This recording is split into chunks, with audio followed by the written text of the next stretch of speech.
Chilling tales for dark nights.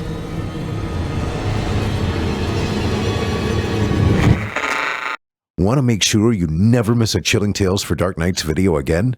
Be sure to subscribe and hit that bell to turn on notifications.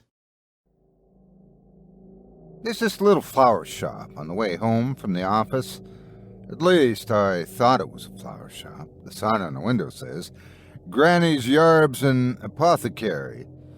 I wasn't sure what to make of a name like that, but since the dirty shop windows were filled with plants and blooms, I figured they sold flowers. I stepped in there back in February of last year. That was just before Madison started to change. My family prides itself on how down-to-earth we are, so it's a tradition that every Montgomery comes home after he gets his MBA and spends a few years running the first factory that our great-great-great-grandfather built. This isn't really home to any of us anymore. In my case, I mostly grew up in Eastern boarding schools, but the tradition still keeps us grounded. My wife hated it here from the moment we drove my Jaguar down the dark, twisty-potholed, two-lane road to this god-forsaken place. But Madison knew the rules when she agreed to become Mrs. Mortimer Montgomery. The standard Montgomery prenuptial agreement spelled out how she would have to live with me as my wife for 2 years before she'd be entitled to anything at all in a divorce. Montgomery men have been marrying and divorcing trophy wives for a long, long time, and we can afford the best lawyers money can buy, so it's an airtight contract. Plus, as I told Madison when she complained about having to live out in the sticks with me for 2 entire years, it's not as if I had it any better. The terms of the Montgomery Family Trust are as crystal clear and binding on me as the prenup is on her. I have to run that first Montgomery Mechanicals factory until the next Montgomery in line mints his MBA, and that's going to be at least 3 years by the looks of things. If I don't stick it out, I won't get my full share of the family fortune. I told her that living in the hills far beyond civilization was just something we had to endure for the sake of our future. How bad could it be? It's not like I'm a monster. I wanted my wife to be happy, if only so my life at home would be more pleasant. That's why I stopped to buy her those damn flowers. A bell jangled when I opened the squeaky door to Granny's Yarbs and Apothecary. I don't know why there was a bell, because the entire shop was just a single tiny room, packed tight with shelves, what looked like a kitchen table, and a rocking chair in the center of the room. The shelves were full of jars and vials and bottles and bits of dried plants.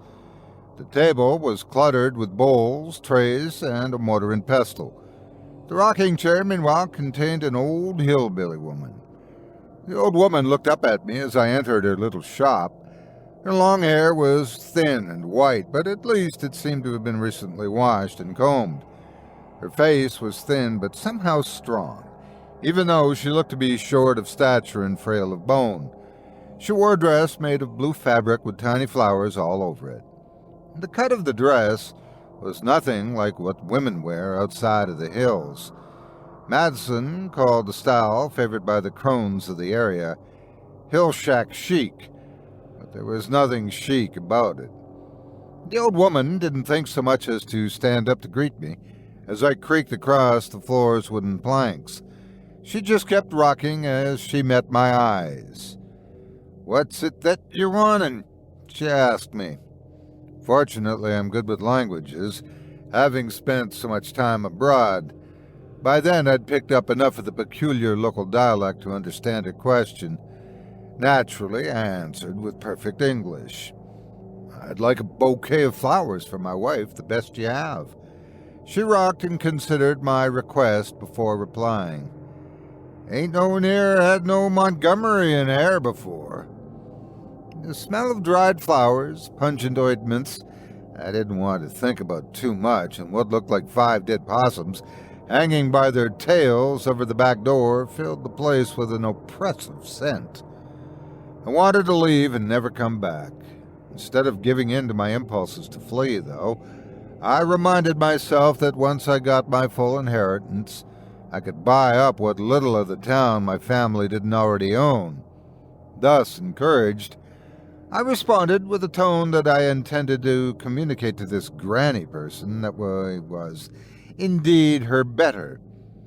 If your bouquet pleases my bride, perhaps I'll return for additional purchases in the future.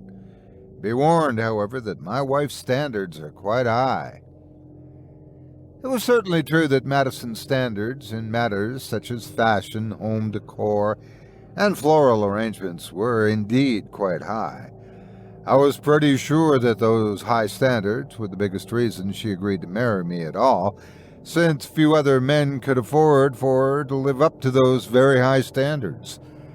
The old woman's piercing blue eyes bore into mine as she rose from her chair and announced, "Even if she's got mighty particular standards, I reckon I'll make a bouquet that'll have your missus sending you back for more." "That will be fine," I told her, happy to be done with the conversation. The way she said bouquet with a strange elocution, and the emphasis on the first syllable, grated on me. Perhaps it just reminded me too much of the way certain undesirable elements refer to the police, but I reminded myself that this was just how these people talked. I contemplated the ways in which language reveals breeding as the old woman rummaged through her prodigious supplies.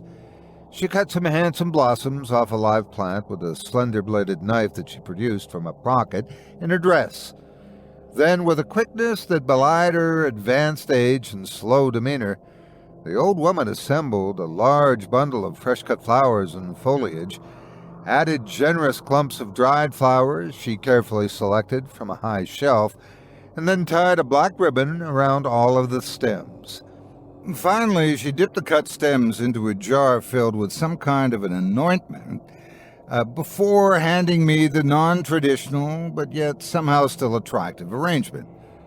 "That'll be $5, mister, if your missus likes it, and I know she sure will. There's more where that came from." I handed over my money and vacated the premises as fast as I could.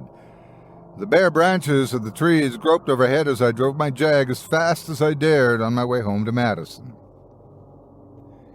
In the beginning, living here was harder on Madison than it was on me. I at least had the dilapidated factory half-staffed with desultory hillbillies to go to. But Madison was stuck in the big, gloomy mansion my great-great-grandfather had built to his particular tastes. He'd situated the place well outside of town and away from what he termed the riffraff. In her prior life, Madison had lived a life of soirees, ladies' lunches, and upscale shopping with her posh friends. The Ozark Hills lack of any sort of cultured activities, and they certainly didn't have any suitably posh women to be Madison's friends. Poor Madison went from her honeymoon on the French Riviera directly to the Ozarks. We had a gay time along the Mediterranean. Madison laughed and drank bottles of white wine on the beach, and she even felt amorous a few times after the wedding night. Most importantly, she was a beautiful woman on my arm, playing the part of Mrs. Mortimer Montgomery very well when we met family, friends, and colleagues on their holidays. But, like all good things, the honeymoon came to an end, and we had to move to where my family's from. I spent as little time as possible in the Ozarks growing up, and I desperately looked forward to doing that again. As I drove home with the first bouquet, I thought that my interaction with the proprietress of Granny's Yarbs and Apothecary had gone better than I'd expected. Locals often refused to have anything to do with us, even when we were trying to patronize their businesses. But the old woman had seemed at least somewhat pleased to service my needs. I lost myself in daydreaming that perhaps I'd be the first Montgomery to win over the local populace to serve as an appropriately grateful workforce for our endeavors. It's not easy living amongst people who hate you for your hard work, intelligence, and inevitable success. The locals have never cared for my family. Montgomery Mechanicals is the only major employer for 100 miles around, so you'd think that the desperately poor people living here would appreciate us, but you'd be quite wrong in thinking that. My great-great-grandfather kept a diary, and even back in the beginning of our company, he wrote about the ungrateful, lazy hillbillies who tried to burn his factory down after he brought in strikebreakers. Alas, the situation's not improved in the many years since Maximilian Montgomery first built the factory deep in the Ozarks. Poor Maximilian was only there because the equally ungrateful people of rural Alabama had turned on him in those tumultuous years after the Civil War. Maximilian had traveled from Boston to assist the people in the rural South with their reconstruction, and while my ancestor made a large profit in Alabama, he was not well received by the shiftless local populace. And before you even start thinking that my forebearer was a racist, I must inform you that Maximilian's exit from Alabama involved the only mixed-race mob in Alabama history. Apparently, sloth and ungratefulness is common in both races in rural Alabama. The malice toward us in the Ozarks was so bad that Madison wasn't even able to hire household help from the local stock. From the look of the shacks these people lived in, I expected that we'd be overwhelmed with qualified applicants when we took out an ad in the weekly newspaper offering to pay the outrageous sum of $7.50 an hour for a woman to cook and clean for us in the mansion. But there wasn't a single applicant for the position. There's no explanation for that lack of initiative other than laziness and overgenerous governmental welfare. We eventually had to bring a woman in from overseas to cook and clean. She was from Slovenia, I think, or maybe Slovakia. It's some Eastern European nation where the peasants were sufficiently desperate to commit to 3 years of servitude in order to come to America. Of course, those stupid immigrants never expected that a job in America will be in a backward, accursed place they'd never heard of. The conditions of the community came as quite a surprise to our Slovakian peasant woman.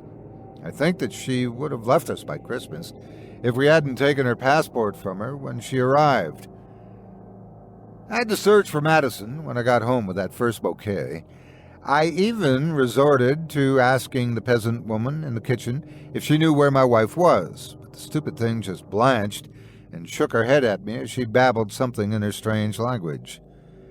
With no help coming from the Slovakian woman, I set off hunting for my wife, my bouquet held firmly in my fist. Madison wasn't in the library, or the study, or the solarium, or the gunroom, or the studio, or the home gym, so I went upstairs. I finally found her sitting on the floor of our bathroom with the door closed and the lights off, crying and clutching a Neiman Marcus catalog to her chest. I put on my doting husband voice. "Hey, Madison, I bought your bouquet of flowers," I told her as I held the bundle of plant matter out to her. Madison managed to look up at me. Tears were streaming down her face and streaking her makeup. She hesitated when she saw the bouquet, but she finally took it and sniffed the flowers with understandable apprehension.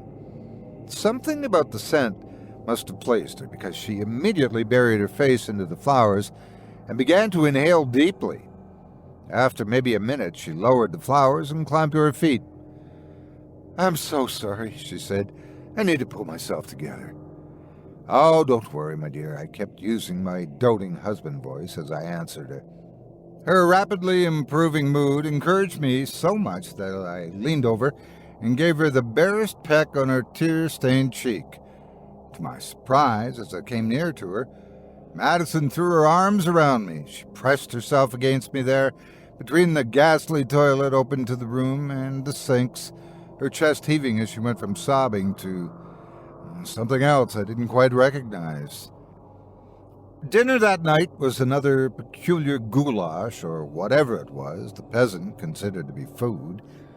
Madison and I ate together in the dining room as usual, with the hired woman discreetly out of sight. Madison was absolutely chatty, asking me about my day at the factory, telling me about how lovely the grounds around the mansion looked under the dusting of new snow we'd received that afternoon. She even complimented the food, wretched as it was, saying, "My, I must tell Ivalka how delicious this is."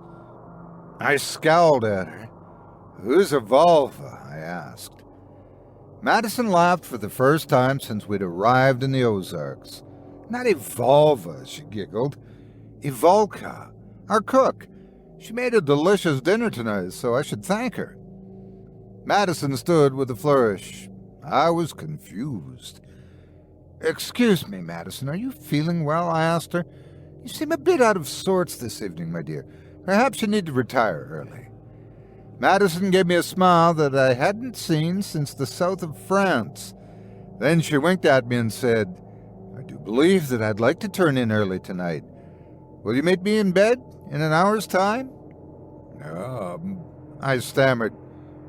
"Certainly. Yes, you need your rest, dear." Madison winked at me again before she walked off toward the kitchen, calling out, "Ivalka, dear, that was a wonderful meal." I left the table quickly and headed to my upstairs office. We ate late, as befits our station, so it wasn't unreasonably early to go to bed. Still, I wanted to review some documents I'd printed off at the office that afternoon. 50 minutes after dinner ended, I was sitting up in bed reading a proposed supplier contract when Madison slinked into the room. "Good evening, sweetie," she purred at me. "Good evening, dear," I responded without looking up. "Give me a few moments and I'll join you," Madison said.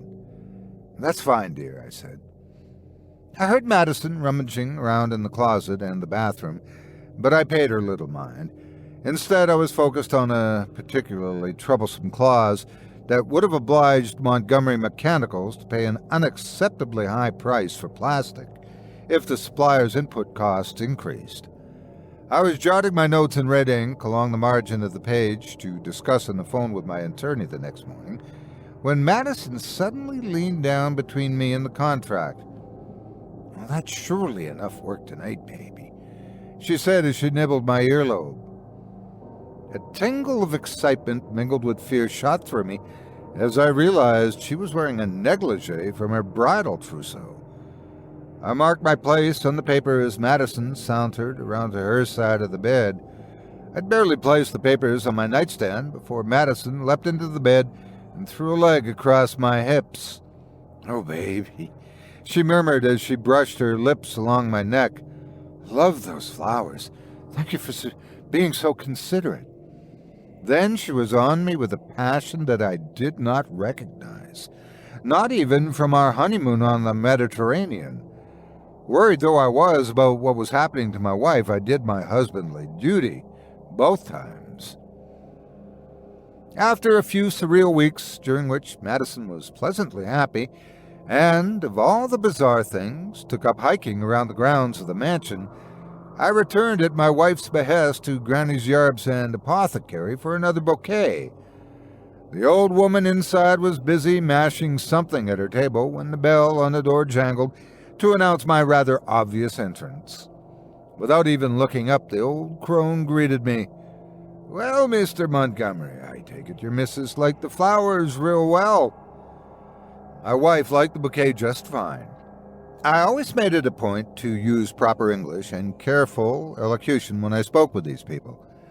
"I have returned to purchase another bouquet for her, if I may." The tiny woman nodded at my words, her eyes still on whatever it was she was doing with her mortar and pestle. "I was figuring as much," she said, "so I've been working up something special for you, and I should have known it.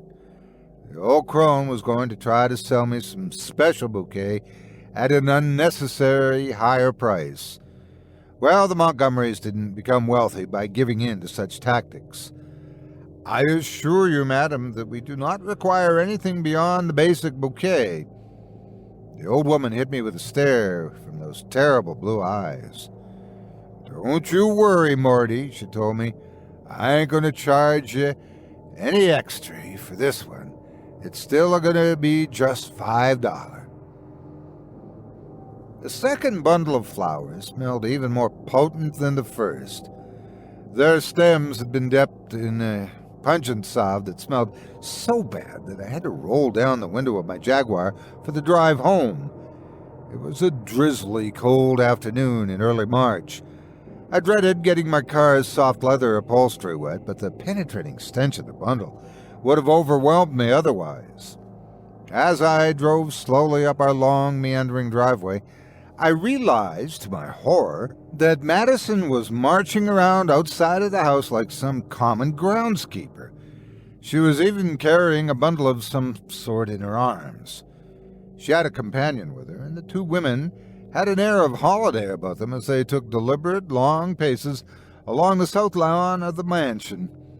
Every few strides, Madison would stop, and her companion would take something from the bundle my wife carried. A stake, I saw as I drew up almost to the carriage house, and then her companion would use a hammer to drive the stake into the ground. I nearly crashed my car into one of those damn oak trees when I realized who Madison was pacing about the lawn with. Her new companion was the Salvian peasant woman I'd hired to cook for us. I slammed on the brakes before I even reached the carriage house, and left my precious Jaguar running in the driveway with its windows open. "What the hell do you think you're doing?" I screamed as I charged across the lawn. The peasant tried to hide behind my wife as I approached. Madison just beamed at me. "Volka and I are laying out a vegetable garden, dear." Madison's voice bubbled like she'd just found a new color of Birkin bag. "The sun on this side of the house should be perfect." "How are we going to hire a gardener when we can't even find a decent cook?" I bellowed. Madison giggled. "Don't worry, silly," she said. "I can tend to the garden." Then her nose quivered as she sniffled the cold, damp air. "Oh, Morty," she squealed, "you brought me more flowers."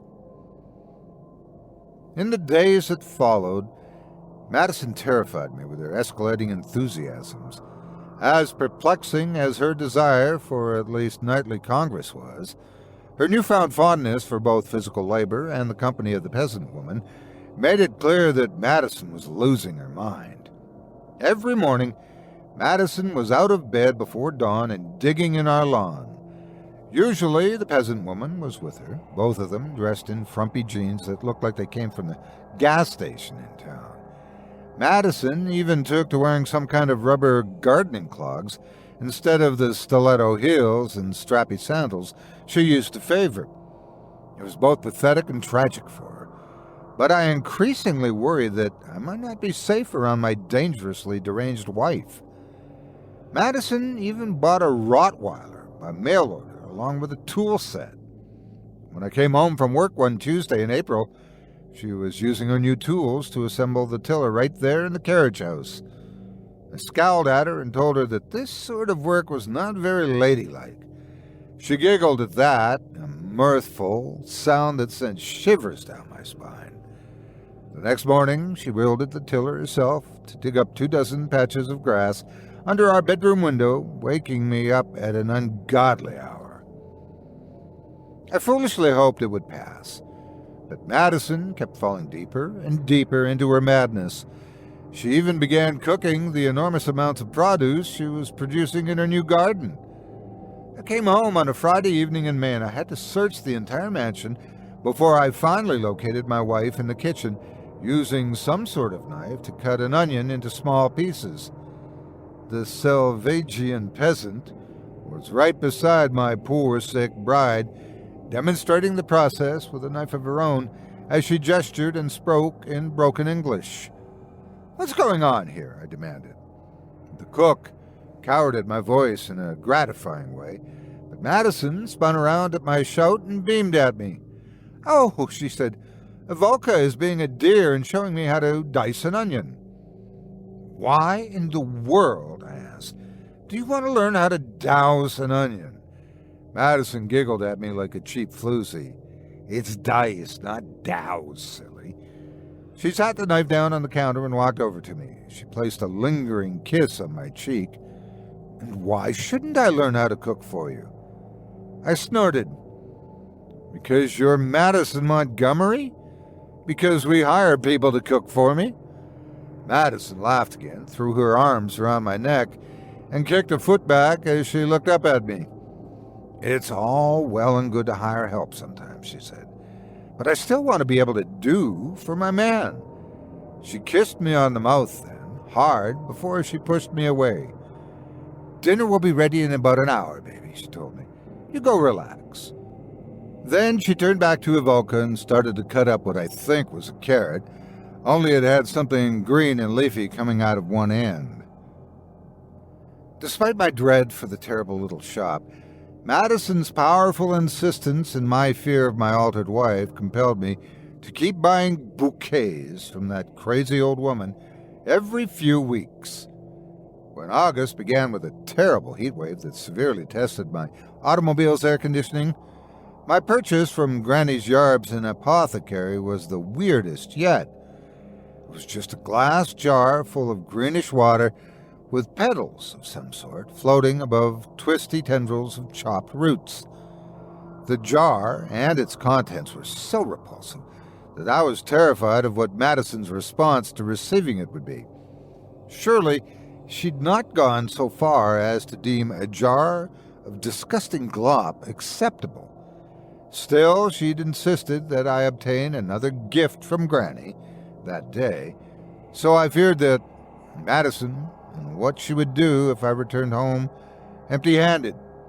A part of me remembered Madison from the French Riviera, was certain that this terrible jar of foulness would break the spell that horrible woman had put my wife under. Finding Madison to even give her the jar of disgusting water proved to be difficult. I had to search through the entire garden before I found her and a peasant woman, hoeing the ground beneath towering plants that Madison called okra.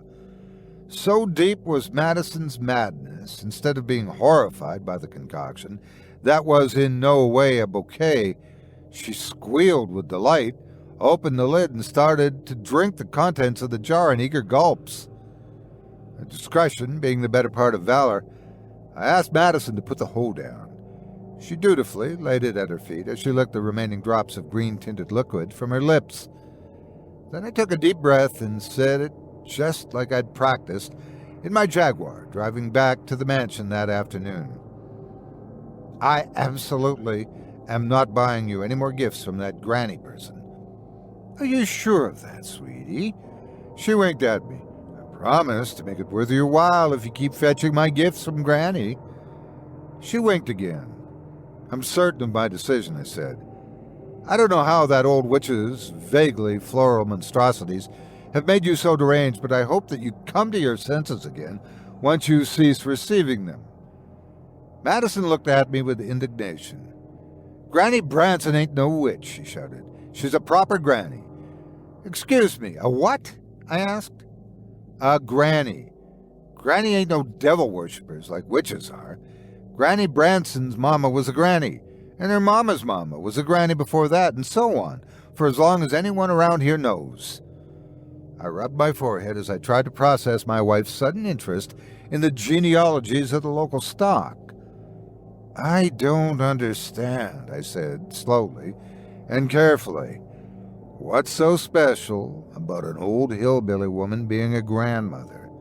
I had a grandmother. You still have a grandmother alive.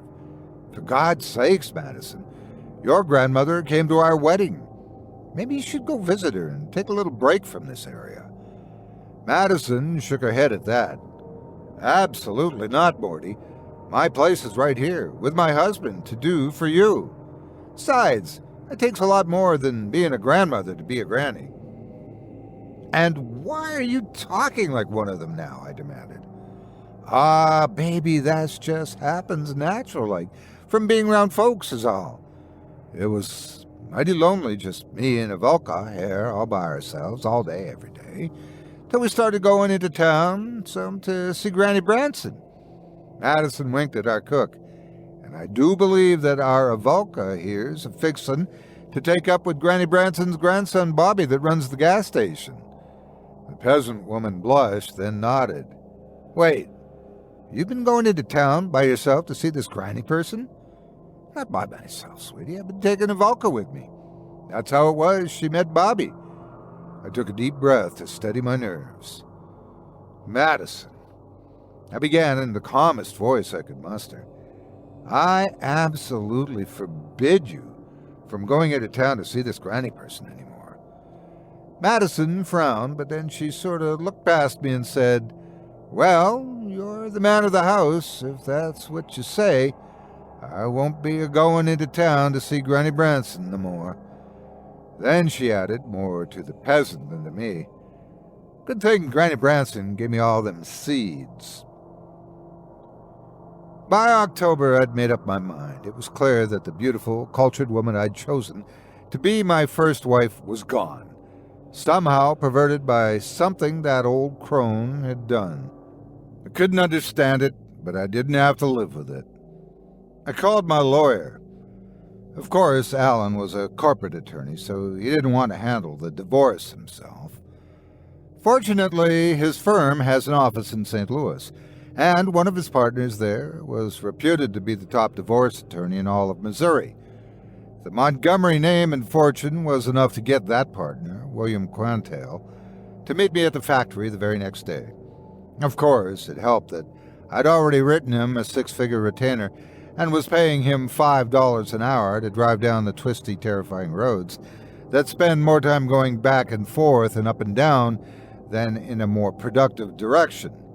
Still, it was gratifying to take charge of the situation. His rates were a small price to pay to extract me from the daily terror of my wife's alteration. William Quantail arrived at my corner office an hour late, wearing an expensive but rumpled suit, carrying a smart leather briefcase, and slurping on a straw from an enormous white styrofoam cup. He burst into my office briskly and unannounced, my 8th secretary apparently having gone missing without my leave, like the rest had before. William immediately apologized for his tardiness. I'm so sorry to keep you waiting, Morty, he said, but I had a bit of car trouble outside of town. I flinched at the greeting. I understand that the roads are hard on vehicles around here, Mr. Quantail, but I must ask you to refrain from calling me Morty. It's an unfortunate nickname that my soon ex-to-be wife and one of the locals have taken to calling me, and I don't care for it at all. The lawyer nodded and sat down in a chair across from my desk, without so much as an invitation. I'm sorry about that, Mr. Montgomery. It's just that the boys down at the gas station called you that while they was fixing my car. I was beginning to have doubts about my legal counsel. Excuse me, Mr. Quantail, what did you say? In proper English, please. He took another long draw on his cup before he answered. Well, I was a-saying... He stopped himself, took a deep breath, and began again. The men at the service station repaired my car, and, while I waited, they talked about how this newest Montgomery was, as they put it, a-going to be different. They called you Morty instead of Mortimer, so I thought you'd dropped it the moniker. It looked like getting that out in proper English had exhausted him. He took another long drink and sighed. This here concoction they had at the filling station sure is mighty good. I should have bought you one of them. I'm so sorry that I didn't think to do that. Mr. Quantail, I have no interest whatsoever in the delights of hillbilly gas stations. Please, let's discuss the matter at hand. Based on the prenuptial agreement, we must move quickly with the divorce so that Madison cannot receive any of my fortune. Quantail swirled the styrofoam cup in his hand as he chose his words. I was expecting a proposal to file whatever paperwork was needed before the end of the week. Instead, he said, Morty, I don't reckon you ought to divorce this girl. She sure sounds like a good one. I threw the lawyer out of my office while shouting demands that my retainer be returned in its entirety. Both terror and fury boiled within me. Somehow, the old witch had even changed my divorce attorney, a man who had only been in the blighted town a few hours. I knew that it was only a matter of time before something would be done to me, but I also knew that I couldn't risk violating the terms of the Montgomery Family Trust by fleeing my post. There was only one viable solution, one that had served Montgomery's well for generations. I would have to bully these unimportant people into submission. I worked on my speech as I drove into town and careened to Granny's Yarbs and Apothecary. I summoned up a righteous anger as I stormed inside to find a veritable convention of looniness within the tiny shop. Of course, the woman, apparently known as Granny Branson, was there, calmly rocking in her chair. My damn wife was there, in direct violation of my orders, chopping some sort of stems and leaves on the table. Behind the rocking chair, there stood a giant man with arms as big around as dinner plates. The Slavonian peasant woman was clutching at his biceps and smiling. And there, in the back of the shop, below the possum, still hanging in the doorway, stood my now-fired divorce attorney. I nearly ripped the front door off of the hinges with my forceful entrance. The bell was still ringing as I began to shout. I refuse to tolerate this. I don't care what becomes of my future ex-wife, but I'm going to find a lawyer that will help me divorce her, and she's not going to get so much as a slim dime of my money. And then I'll buy every damn square inch of this place and bulldoze it all down. Madison stopped chopping as I ranted and turned to look at me. The peasant cook smiled, and the man she clung to flexed his arms a bit. William Quantill stood stock still beneath the possums, and in the center of it all, the old woman rocked serenely as all eyes went to her. She finally spoke. I reckon you may have a hankering to do all that, Morty, she began. And I know this here lawyer man tells me that you's got one of them there premarital agreements that you think will get you off scot-free if you were to divorce this fine lady here? Madison blushed at the old woman's praise. The crone continued. Only what I reckon you may not know is that this here lawyer man has taken a look at your last will and testament, and that family trust thing you worry about so much, too. It sure seems like Mattie here will make out real well if something was to happen to you, Morty. My knees began to go weak under me. You'd never get away with it. I'm a Montgomery. Boy, the old woman interrupted me with a sharp tone. Are y'all really so stupid as to think that anything that happened to you wouldn't look mighty natural? I don't often use my talent for such things, but when I do, there sure ain't nobody knows. I gulped and turned to run. I figured that if I could just make it to my Jaguar, I could get away. I was certain that my fine automobile could outrun hick pickup trucks the locals drove and get to the comparative safety of St. Louis in a few hours. After a step, though, I stopped. There was a half-dozen large hillbilly men gathered around my car, standing stern and still and very much in my way if I were to flee. Behind me, the old woman chuckled. I reckon you's beginning to see the wisdom of my plan, ain't you, Morty? These days, Mattie, as she now insists on being called, is as happy as a pig in mud, or whatever it is, these hill people would say. Not long after our little meeting with Granny Branson, Mattie started running a still back behind the mansion. She says she needs the liquor she makes for medicinal purposes, and to judge from the raucous parties in the carriage house, Mattie's medicine is quite popular. Ivalka and her new husband moved into the mansion with us. Bobby drives me to and from work every day in his truck. I had a driver when I worked on Wall Street, but I'd never ridden in a pickup before. Like a lot of things around here, it's taken some getting used to. Speaking of taking some getting used to, Mattie tells me that she is, as she puts it, in the family way. I guess that news shouldn't be any surprise, what with the way she's been every night since this all started. I'm still trying to do my marital duty, but sometimes the stress of it all is too much for me. Last time I couldn't perform in the bedchamber. Mattie put a few drops of her so-called tinctures on my tongue. And before I knew it, I was ready for action again.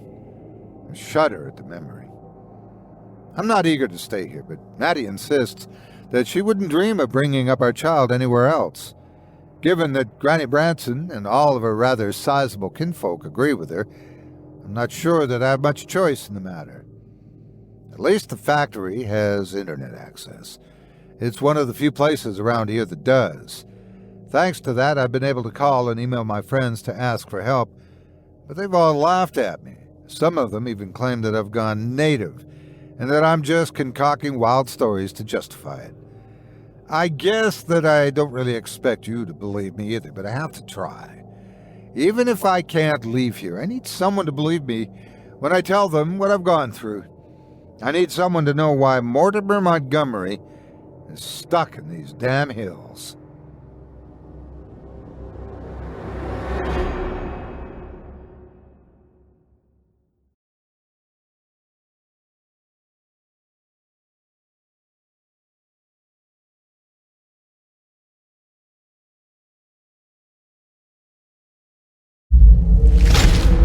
Chilling tales for dark nights.